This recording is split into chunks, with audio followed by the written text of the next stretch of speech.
Welcome to Building Conversations, a construction podcast powered by the STO Building Group. In honor of Women in Construction Week, today's episode features 3 women who have helped bring some of Structuretown, New York's most iconic projects to life. Join Superintendent Kiera Brady, Project Manager Eileen McCarthy, and Vice President and Operations Manager Stacey Dackson to hear more about their experiences as women in the field. Hello, welcome to the Building Conversations podcast. I am here with Stacey Dackson and Eileen McCarthy, and I'm Kiera Brady. I'm a super for us here in New York, and I've been with us almost 9 years. I started out as an RP and then rotated and have stayed in as a superintendent in operations. And I'm Stacey Dackson, Vice President and Operations Manager here at Structuretown. I'm here going on 18 years this January.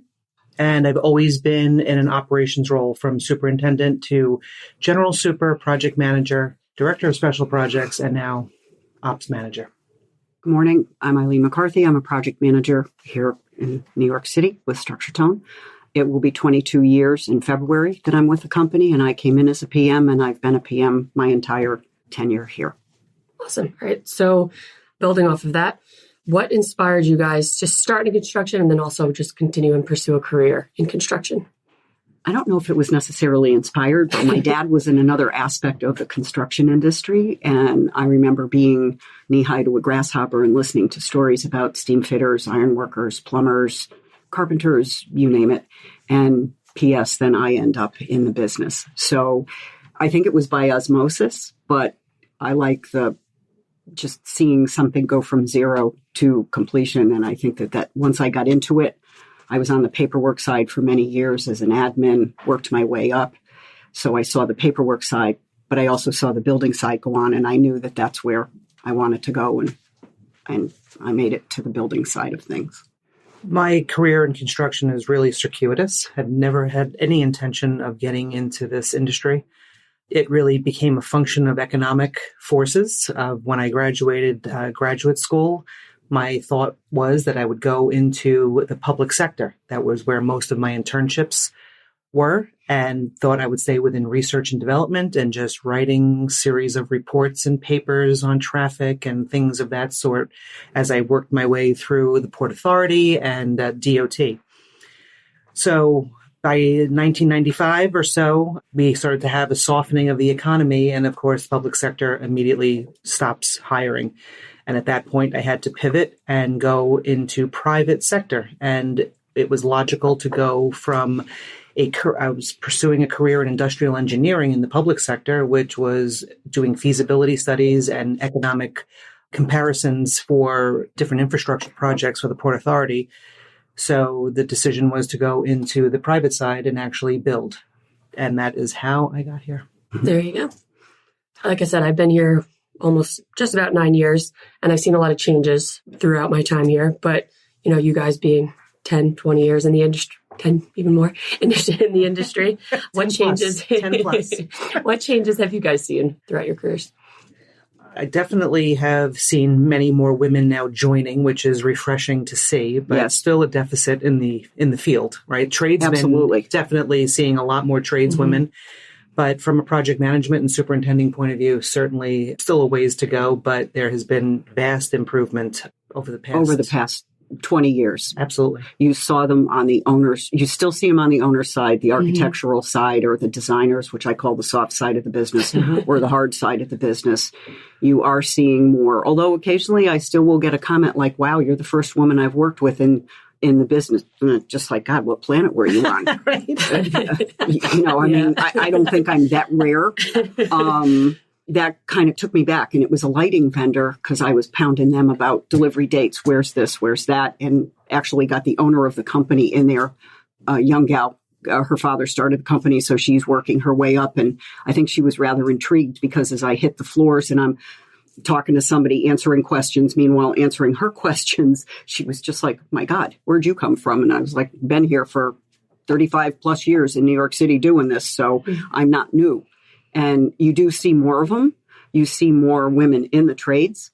still very much in the minority, and God bless those women. I mean, it's like I watch them and I give them a lot of credit, you know.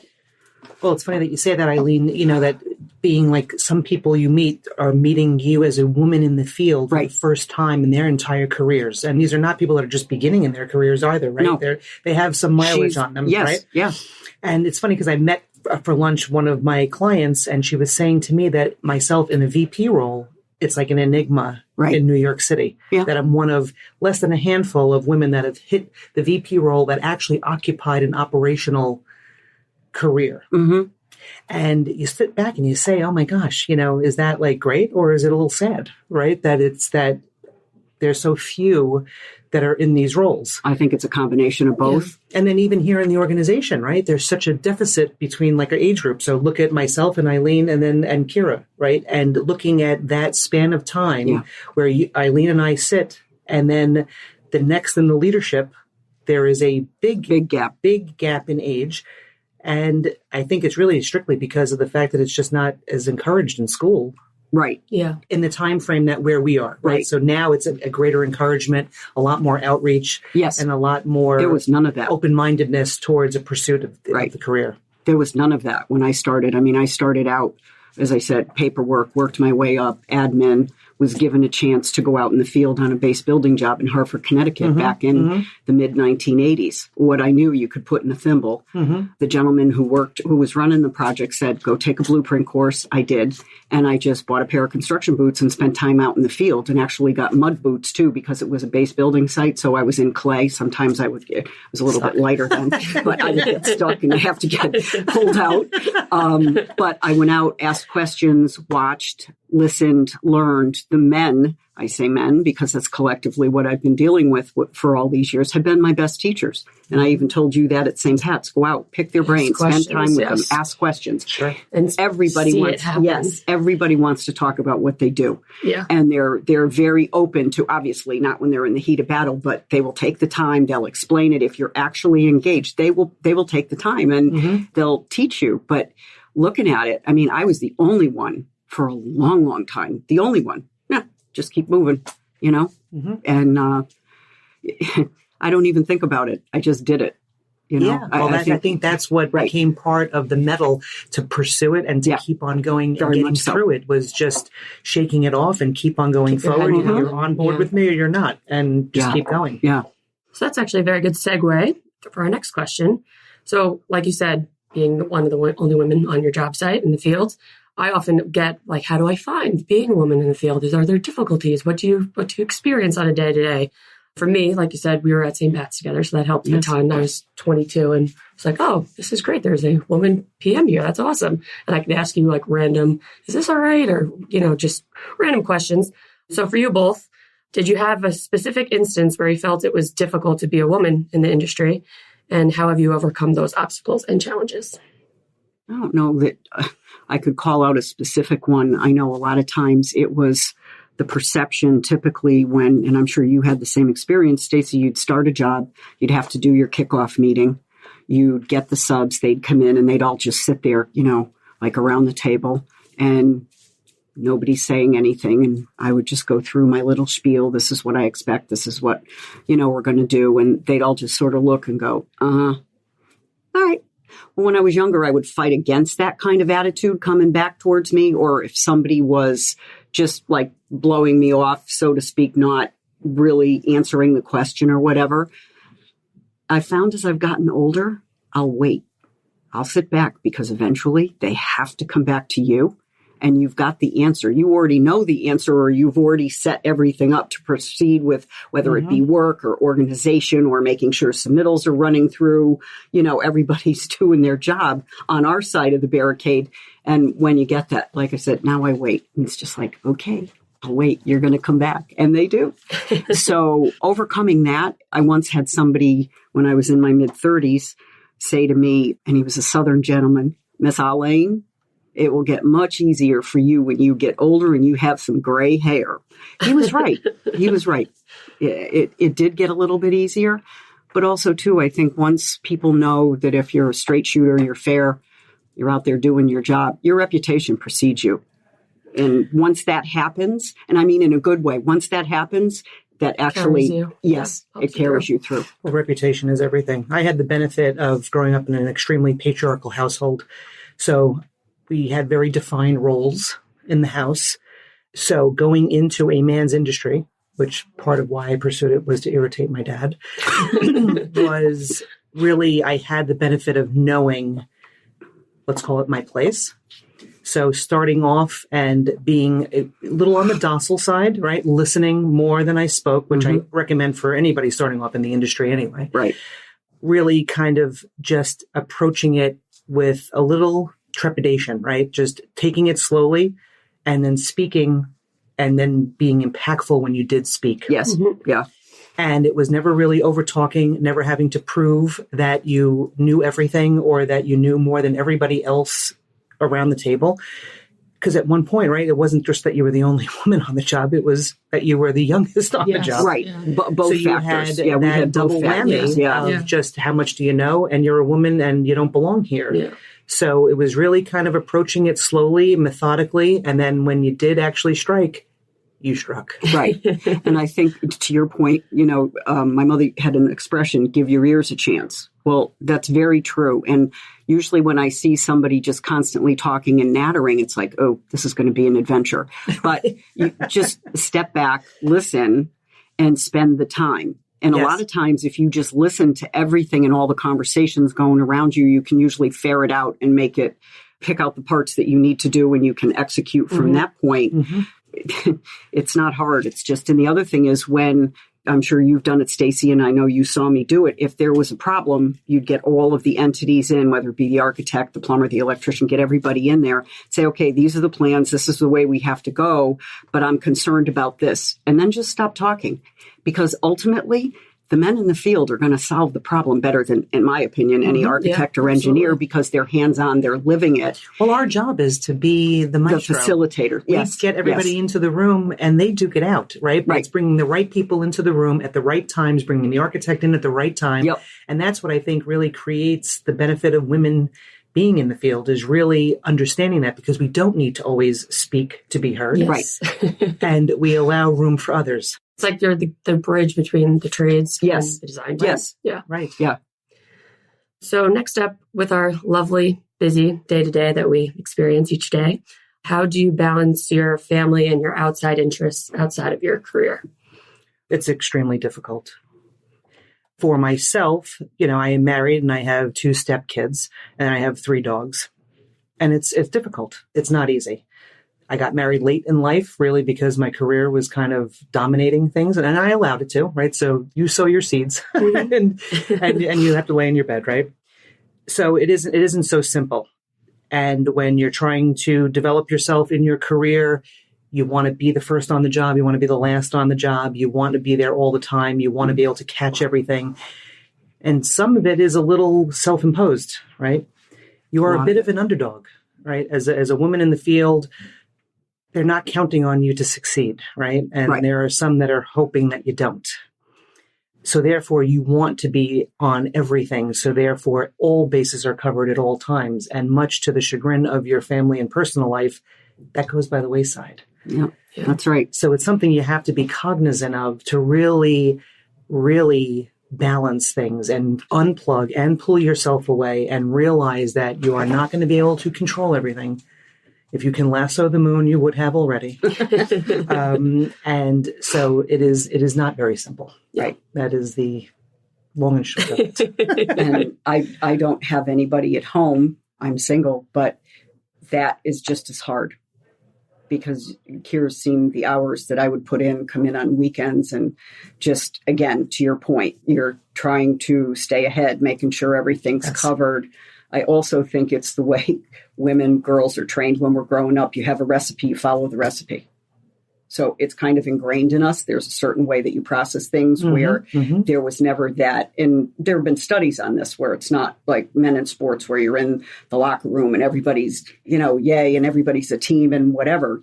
A lot of what we do is singular. Not saying that I'm singular on a job, but it's just how you process things. So the unplugging, I will tell you, when I was younger, it was very hard for me to do. I remember going on vacations and I wouldn't leave work until 11, 12 o'clock, go home 3 hours of sleep, and then get on a plane and go someplace. Really? Mm-hmm. So I've had to kind of pull myself back. And this week has been particularly a challenge. And last night I was a little bit late, but I chose to. And then I said, okay, taking this train, do what I can up until that point, and then that's it. I've got to, just like you said, unplug. The other night I got home, I was so tired, and I watched a Hallmark movie for 2 hours. So that was really unplugging, but it was great. And it was kind of the little bit of a break and just total escapism that I needed, so I could go back yesterday and start, blocking it out. Very easily bring work home with you. And my stars. You all do. Your mind just runs and you're thinking at what point ridiculous. in your career did you stop waking up in the middle of the night and springing out of bed? I still do it. Does that ever happen? Yeah, no, it's the worst. Yeah, I many times on jobs, and I don't know why I've always just focused in on light fixtures, because as you both know, those are critical to the job. And they're usually chasing me around the bedroom at night, which is kind of there's a visual for you. But, it's just because you wake up and think, oh, but if I do this and I do this and don't, we can get an overall dimension and just let it fly, we'll be okay. But it's just, and I've always found that I solve a lot of problems when I'm doing laundry. Don't ask me what sorting laundry and solving problems. But your brain is spooling out. You're not even thinking about it consciously. And it's like, a flash comes, and it's like, now I know some of those do. mundane tasks allow you that catharsis. Yes. Right? To think things through and catalog and shift things into what's important, what's not important, what I'll get to. So, yes. All right. So we'll change gears just a little bit to some leadership styles. So how have you guys developed your leadership style in this male-dominated industry of ours? I don't think it's anything conscious, Kiera. I watched a lot of people as I was coming up. Always had 4 male bosses. I did have one very strong female at one point in time, and just watched how they processed things. But they were always well ahead of the curve. Like 10, if you think you could be 5 steps ahead of somebody, they were 10 steps ahead of you. So if you could almost catch up and match with that, I think it's also your personality type too, and how you approach things. People say, well, how do you deal in the field? It's like a lot of common sense.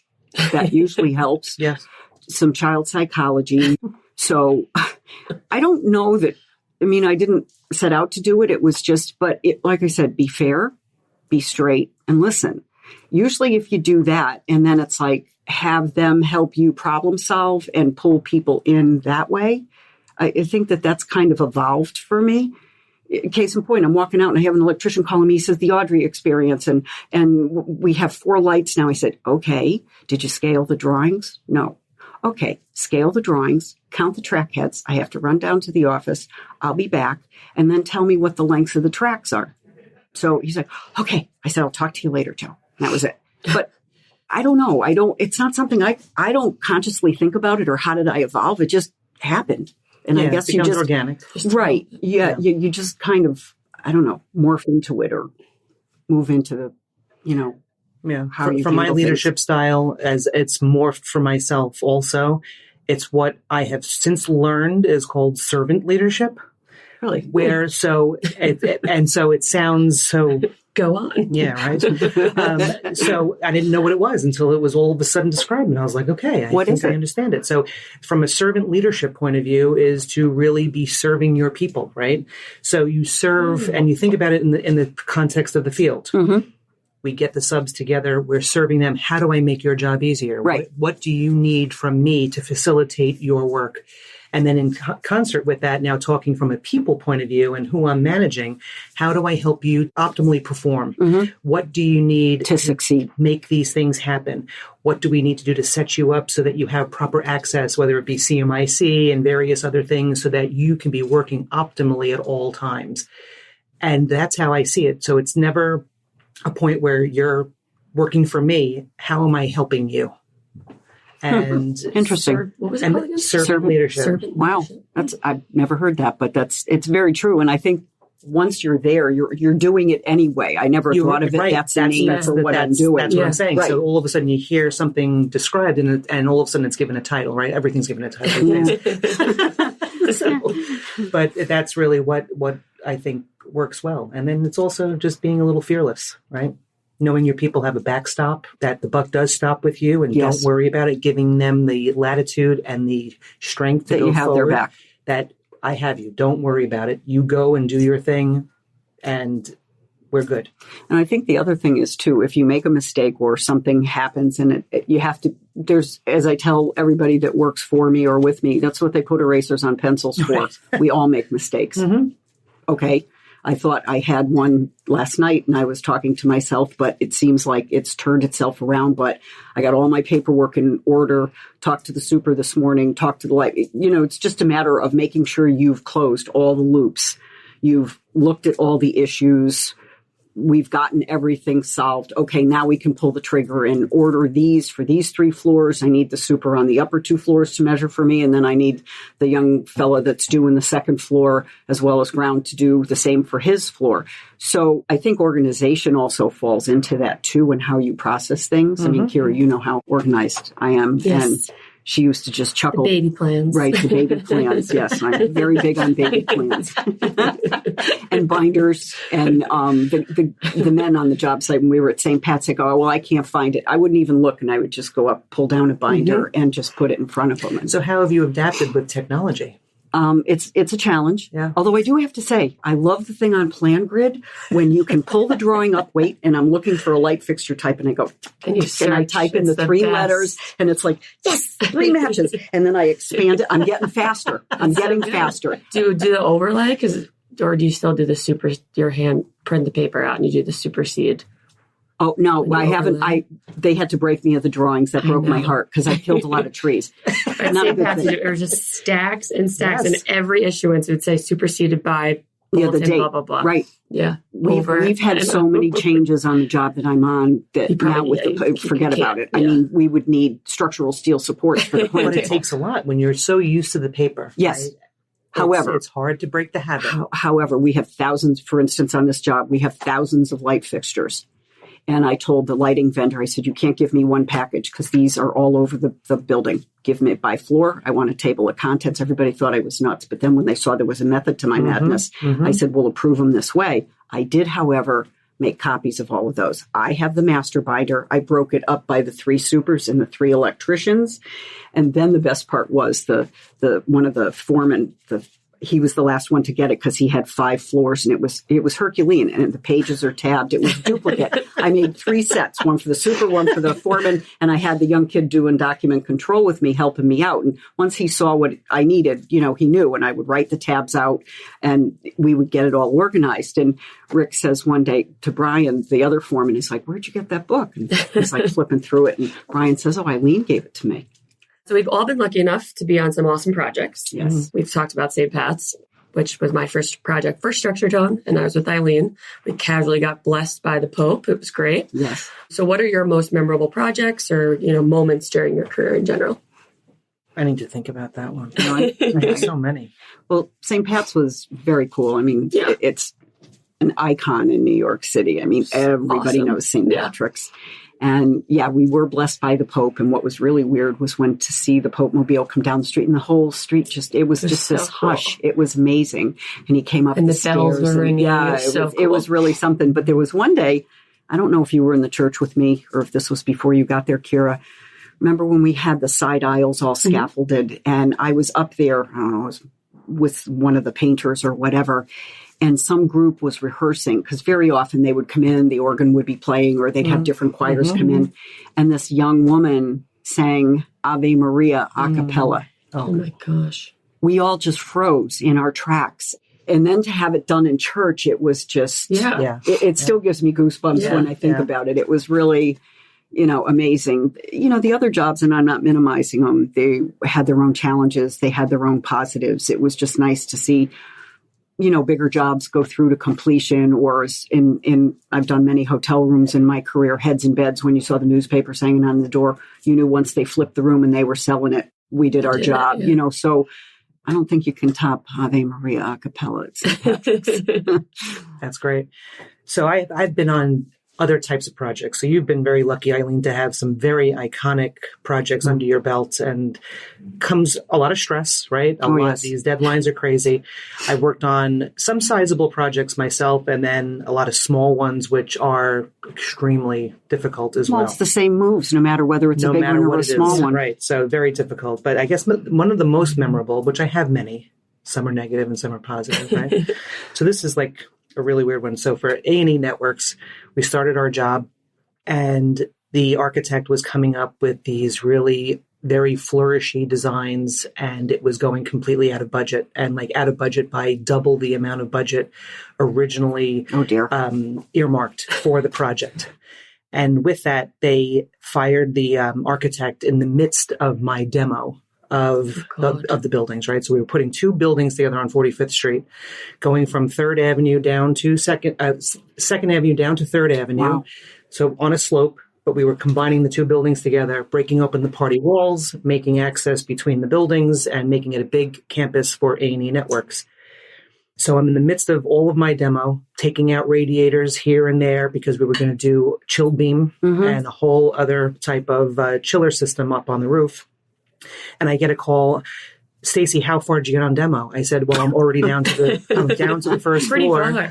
Did you take out all the radiators? I said, the radiators are leaving the building right now, but I did leave a few on each floor. So I did maintain the riser, and I had to leave a few on each floor because we were going to go through some seasons and we were going to freeze the building. Right.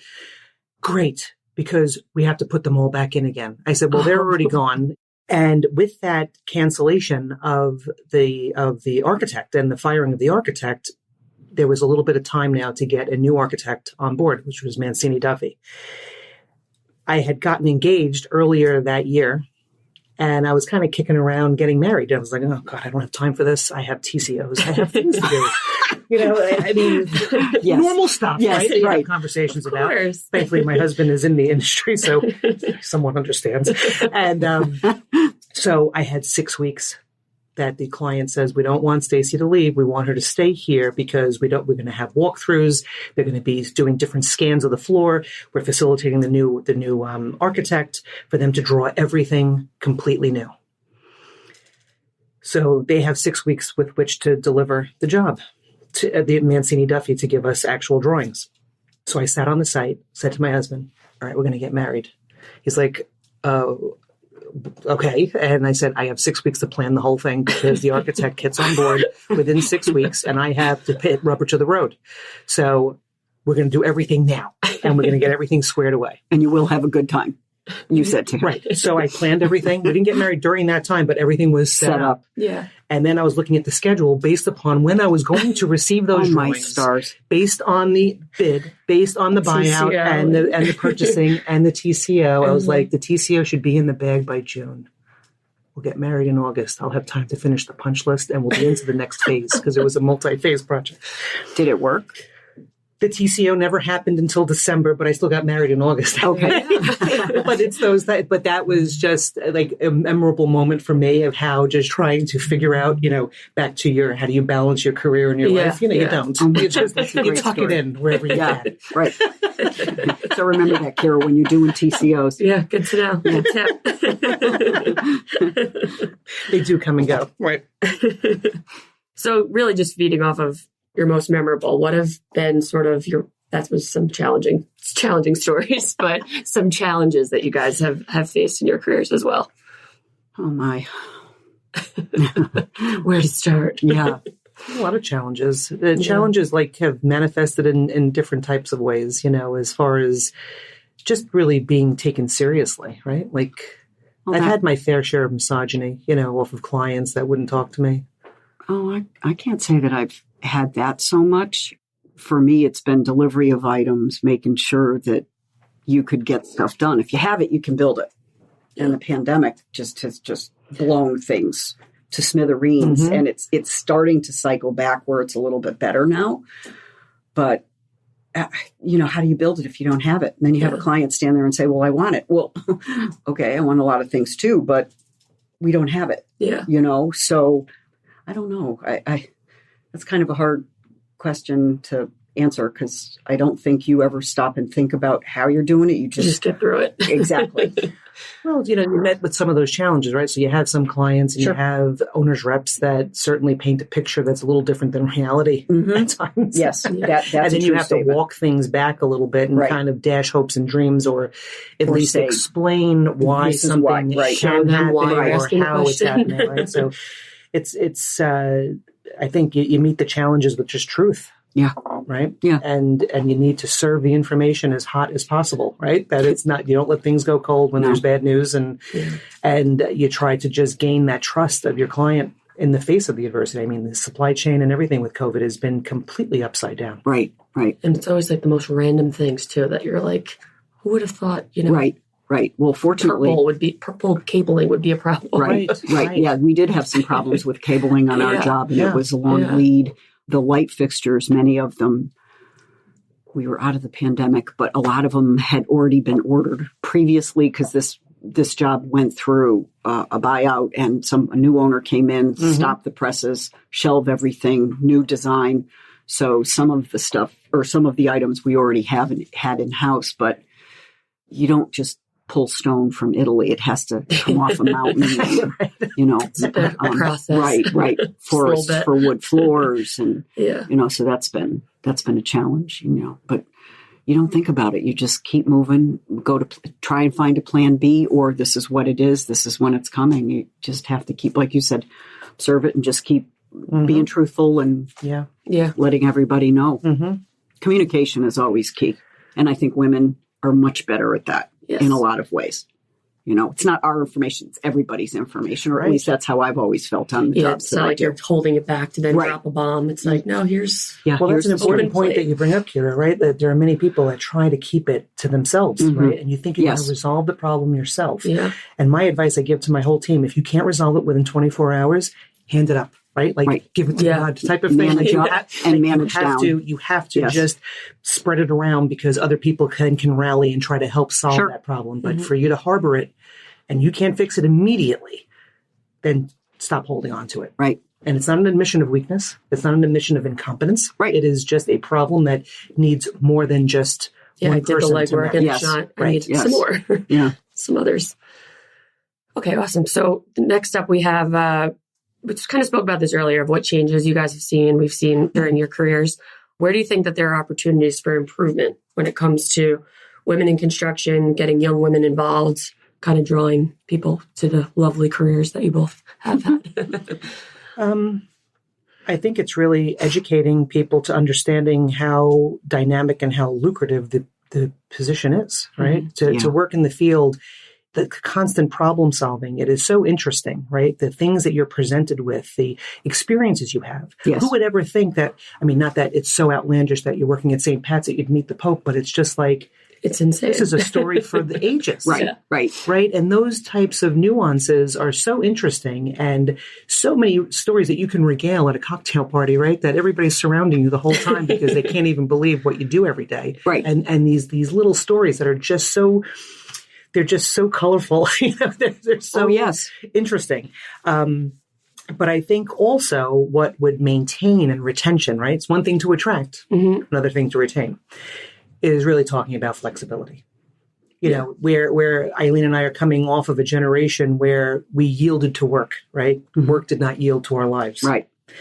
And there has been a huge shift towards more enjoyment of your personal life and putting that as paramount versus your work life, right? Or really, really having a true balance, if you will.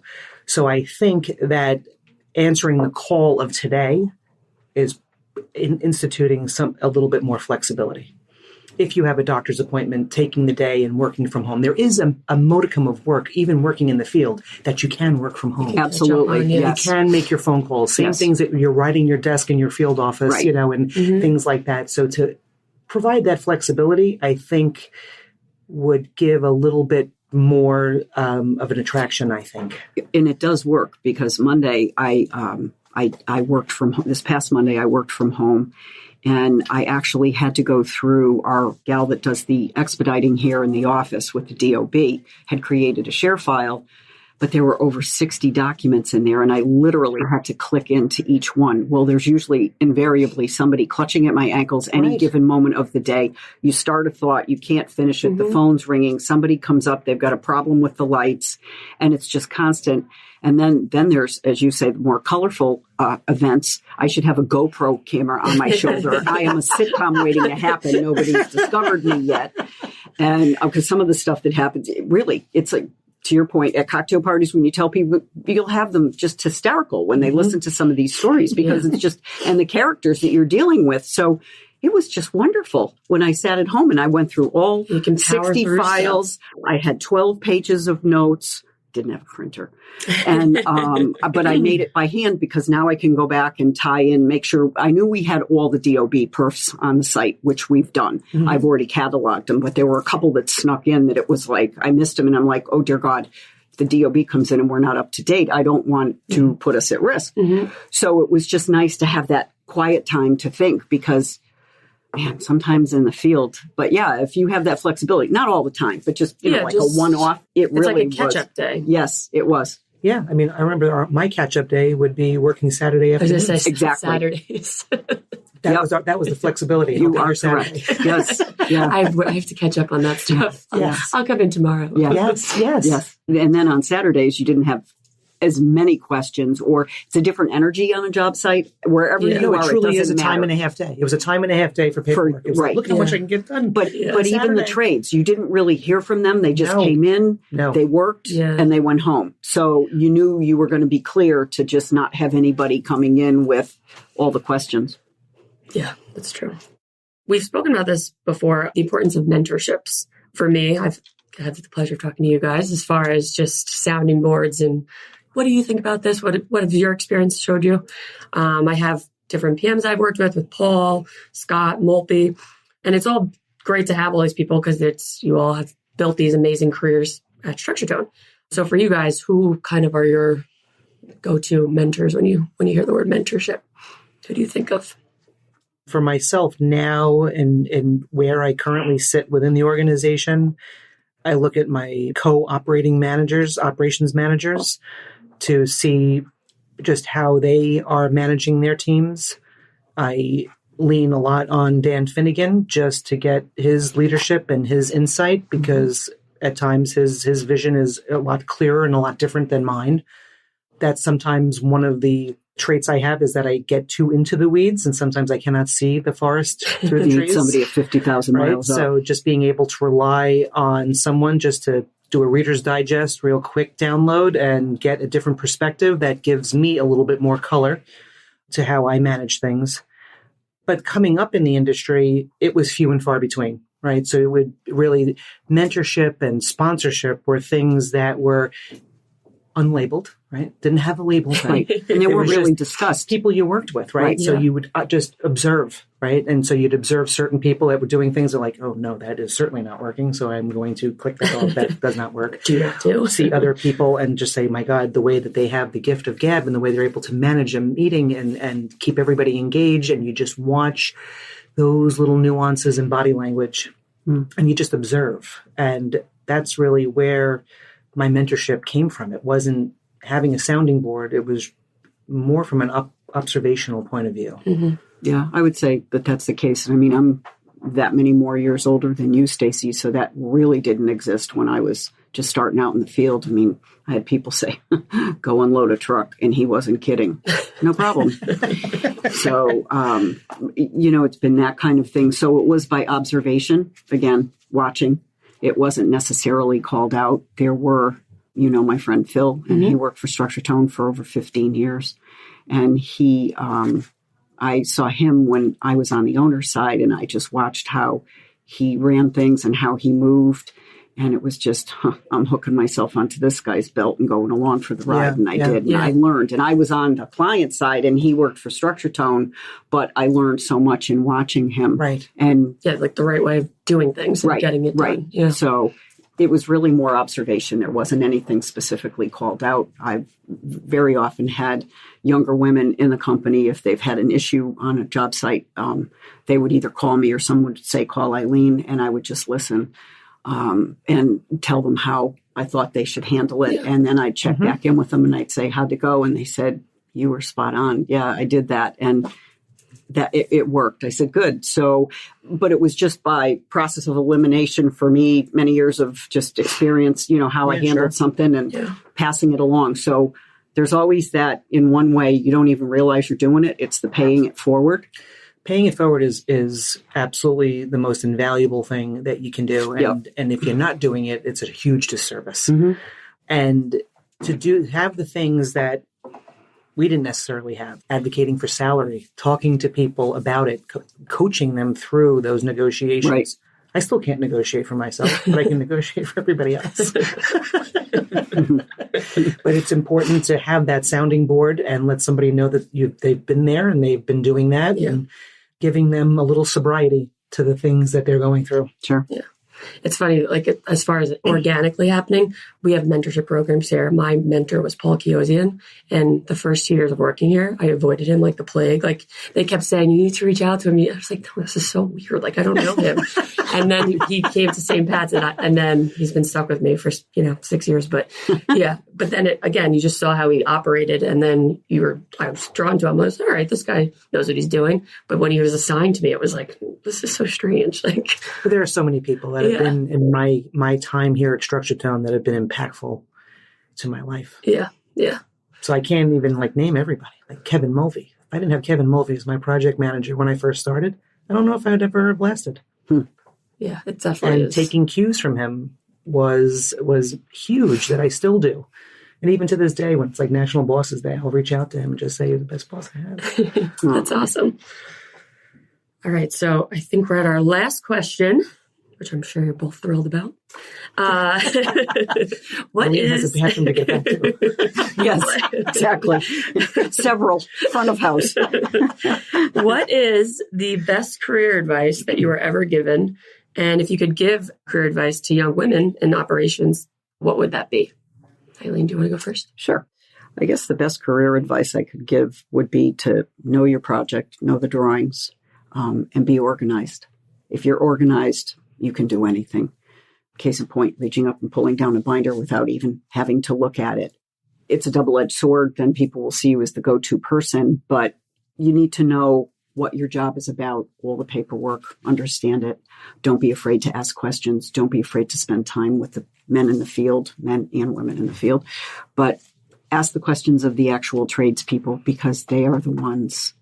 They're the ones that'll help you get through it. You still have to engage, obviously, the architect and the engineers, but it's the people that are out there doing the work every day. Those are the ones that'll be the best ones to help you. I would always say go to them for advice. I agree with that, Eileen. Leveraging their experience, and that makes you that much smarter. I would know most of the things that I know today without watching their execution and just having those casual conversations, being with them in the trenches, working the overnights, and really gaining their trust. Or I would even say to them occasionally, all right, this is what's going on. Make me smart. Yeah. Teach me. Yeah. And you get so much from that, right? That just to have, as you were talking earlier in the podcast, right, about getting people to talk about themselves and what they do. And everybody wants to talk about that forever. So, and it's easy to start gleaning all of that information from them. Absolutely. And everybody walks away smarter and understanding. I think a bit of advice that I would give is to be patient.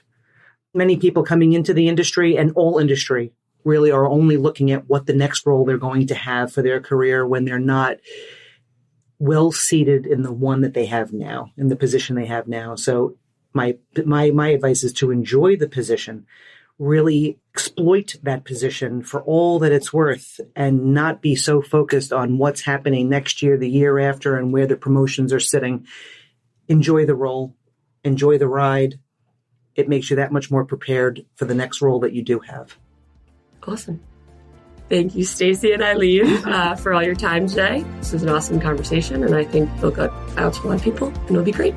Thank you, Kiera. Thank you, Kiera. Thanks for listening to Building Conversations. For more episodes like this, you can find us on Spotify, Apple Podcasts, Google Podcasts, Audible, and the STO Building Group website.